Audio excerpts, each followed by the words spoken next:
तर मैत्रिणींनो, तुम्ही इथे बघू शकता, हा आपण थ्री प्रिन्सेस ब्लाउज या ठिकाणी टीच केलेला आहे।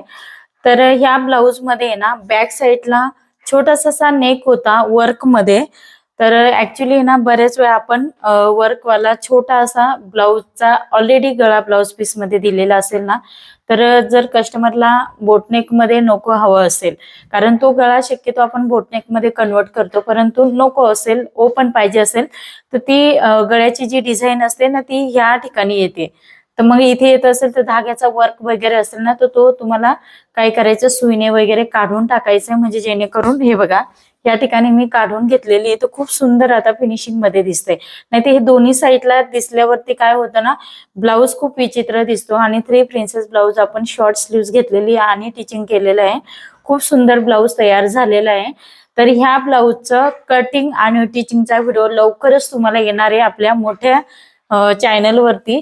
ज्या ताईंनी शिलाई कोर्स हे चॅनल माहितीच नसेल किंवा सबस्क्राईब केलं नसेल तर सबस्क्राईब करा, आणि त्याच्यावरती थ्री प्रिन्सेस ब्लाउज तुम्हाला शिकायला मिळणार आहे। ओके, तर अशा पद्धतीने आपण हा संपूर्ण ब्लाउज इथे टीच करून झालेला आहे। बॅक साईडला आपण पाइपिंगचा वापर केलेला आहे। फ्रंट साईडला बघा थ्री प्रिन्सेस पफ सुद्धा खूप सुंदर आलेला आहे।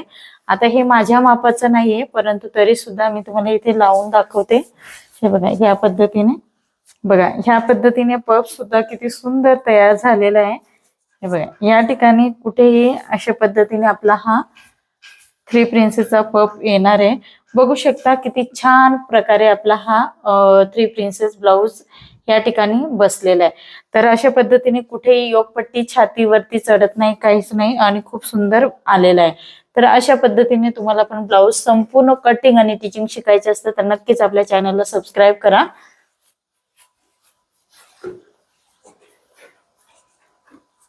आणि ब्लाउज तुम्हाला कसा वाटला ते मला कमेंट्स करून सांगा, आणि व्हिडिओ आवडला तर लाईक करा, शेअर करा। परत आपण